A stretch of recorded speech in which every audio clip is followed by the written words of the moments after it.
분당신학교회 8월 2일 새벽 기도입니다. 기도하겠습니다. 하나님 감사합니다. 이 새벽 시간 주의 앞에 나아갑니다. 하나님의 은혜를 사모하오니 하나님께서 말씀 가운데 기도 가운데 우리와 함께 해주시고 주의 성령님께서 우리를 온전히 깨닫게 하시고 또 온전한 삶을 새롭게 시작할 수 있는 시간 될 수 있게 좀 함께 하시고 역사해 주시옵소서. 감사드립니다. 예수님의 이름으로 기도드렸습니다. 아멘.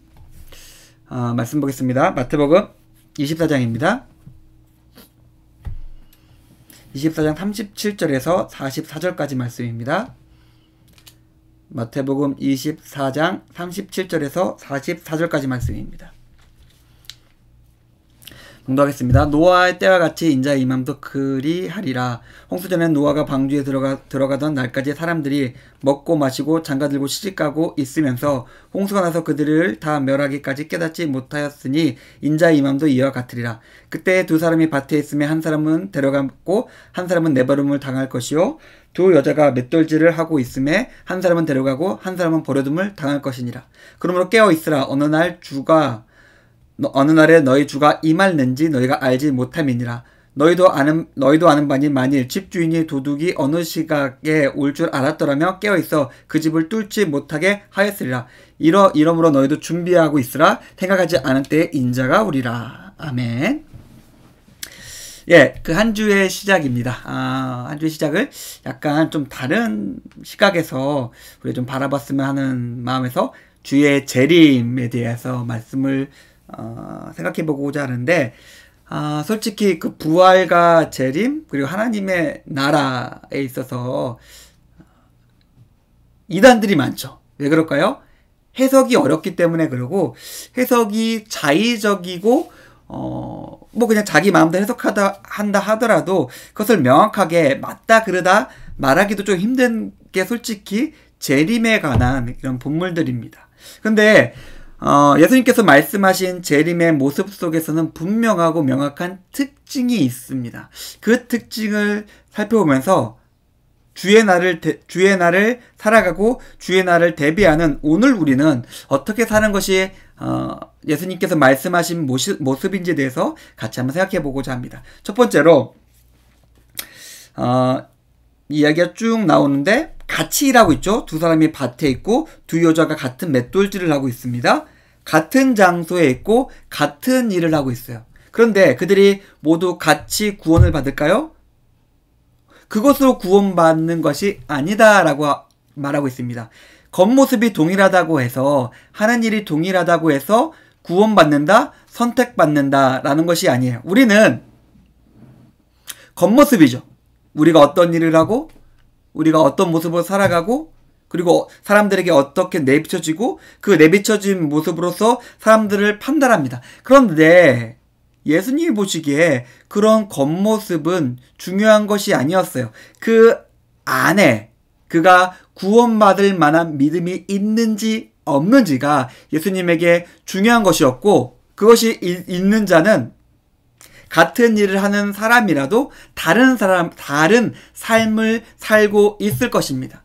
같은 행동, 같은 예배를 드리고, 같은 하나님 공동체에 일을 하고, 구제하고, 다른 사람 섬기는 일을 하더라도, 그 겉모습이 아무리 또 동일하다 하더라도, 어떤 사람은 자기를 위해서 하는 사람이 있고, 어떤 사람은 주를 향한 마음, 주를 향한 믿음과 주를 향한 사랑으로 그 일을 하는 사람들이 있습니다. 우리가 여기서, 믿음과 구원에 대해서 예수님이 원하시는 삶에 대해서 명확하게 우리가 알 수 있는 것이 있습니다. 겉모습, 우리가 어떤 자리에 있건 어떤 모습에 있건 무엇을 하든지 간에 그것은 중요하지 않습니다. 중요한 것은 우리가 진정으로 예수 그리스도의 주되심을 고백하고 있는 사람인지 그리고 그 믿음으로 살아가고 있는 사람인지가 결국에서 우리의 구원과 하나님 앞에 삶에서의 핵심이라는 소리입니다. 그리고 예수님의 오심을 준비하는 사람들에서 그 42절에 보니까 두 번째 특징이 있습니다. 결국 마음의 중심이 있어야 된다라고 하는 것이고 두 번째는 깨어 있어 충성하는 것입니다. 하나님 예수님께서 우리에게 요구하시고 우리에게 명령하신 삶은 일관성입니다.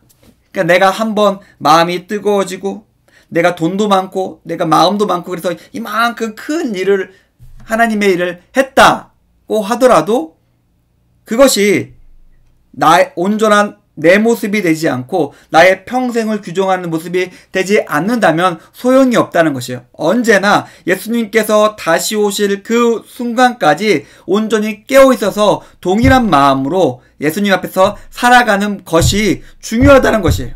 근데 우리는 너무나 많은 경우 과거의 신앙으로 살아갑니다. 과거에 뜨거웠고, 내가 뭐 기도했다 뜨거워서 방언도 하고, 내가 뭐 이런 경험도 하고, 이렇게 많은 일들을 하고, 그 일들을 지금도 해야 돼요. 예수께서 말씀하시는 것은 너의 마음이 뜨겁고, 너의 마음이 온전해지고, 내 삶 속에서 주를 향한 열정이 가득하고, 그런 주를 향한 열정으로서 너의 삶을 살아가는 것은 과거의 시간이 아니라 계속해서 깨어 있어서 계속해서 충성해야 한다는 것입니다. 그러고 있어야 합니다. 우리의 오늘 하루의 삶이 그래야 됩니다. 그저 예전의 생각으로 예전의 것으로 하는 것이 아니라 오늘 내가 하나님을 위해서 해야 될 말이 있고 살아가야 될 삶이 있고 이루어야 될 성취가 있습니다. 우리가 그것을 이루고 말하고 성취하는 것이 착하고 충성된 종입니다. 오늘 읽지 않았는데 44절에서 51절까지 말씀을 쭉 보면은 그렇다면 정말로 충성되고 지혜 있는 종이 어떤 종인지에 대해 설명하고 있는데 그냥 간단하게 두 가지예요. 주인을 대신해서 주인의 일을 하고 있습니다. 주인을 대신해서 양식을 나눠주는 일을 하고 있습니다. 그러니까 하나님을 대신해서 하나님의 일을 하고 있는 사람입니다. 근데 그것이 양식을 나눠주는 것이다 라고 되어 있는데 이것은 제가 누차 강조했던 것이기 때문에 굳이 다시 반복하지 않겠습니다. 그리고 더 중요한 게 있는데 주인에 대해서 잘못 생각하지 않는 사람이에요. 하나님이 정확히 어떠하신 분이신지 알고 있는 사람입니다. 자, 우리가 한번 생각해 볼까요? 내가 믿고 있고 내가 알고 있는 하나님은 어떠하신 분이십니까? 뭐 세상을 창조하시고 살아계셔서 역사하시고 뭐 그 많은 것들을 얘기할 수 있겠죠. 하지만 그런 알미 하나님이 원하시는 삶과 정확히 일치하고 있어야 합니다. 뭐 아는 것은 많은데 결국 삶을 살아가는 모습을 보니까 서양 사람들과 별반 차이 없네? 그러면 그 사람의 알고 있는 것이 무엇일까요? 헛것이죠. 그 사람의 삶을 아무것도 바꾸지 않은 쓸데없는 것이 될 것입니다. 헛지식이겠죠. 주인에 대해서 알고 있고 주인에 대해서 온전한 마음으로 하나님께서 원하시는 삶을 살고 있어야 됩니다. 사랑하는 성도님들, 오늘 우리 일주일을 시작하는 첫 시간 어떻게 살아야 될 것인가? 재림 하나님의 임재를 언제나 우리 목전에 들고 살아가는 기독교인으로서 우리가 어떻게 살아가야 될지에 대해서 생각해 봤습니다. 마음의 중심이 있어야 되고 하나님을 온전히 알고 있어야 되며 그 온전히 알고 있는 것으로서 온전한 삶을 살 수 있어야 합니다. 하나님과 동행하시면서 그런 삶을 사시면서 오늘도 승리하시는 우리 분당치 신학교회 교우님들의 하루가 되기를 주님의 이름으로 축원드립니다. 우리 주기도문 하시고 우리 예배 마치겠습니다. 하늘에 계신 우리 아버지여 이름이 거룩히 여김을 받으시오며 나라가 임하시오며 뜻이 하늘에서 이루어진 것 같이 땅에서 이루어지리이다. 오늘날 우리에게 일용할 양식을 주옵시고 우리가 우리에게 죄 지은 자를 사하여 준 것 같이 우리의 죄를 사하여 주옵시고 우리를 시험에 들게 하지 마옵시고 다만 악에서 구하시옵소서. 대개 나라와 권세와 영광이 아버지께 영원히 있사옵나이다. 아멘. 감사합니다.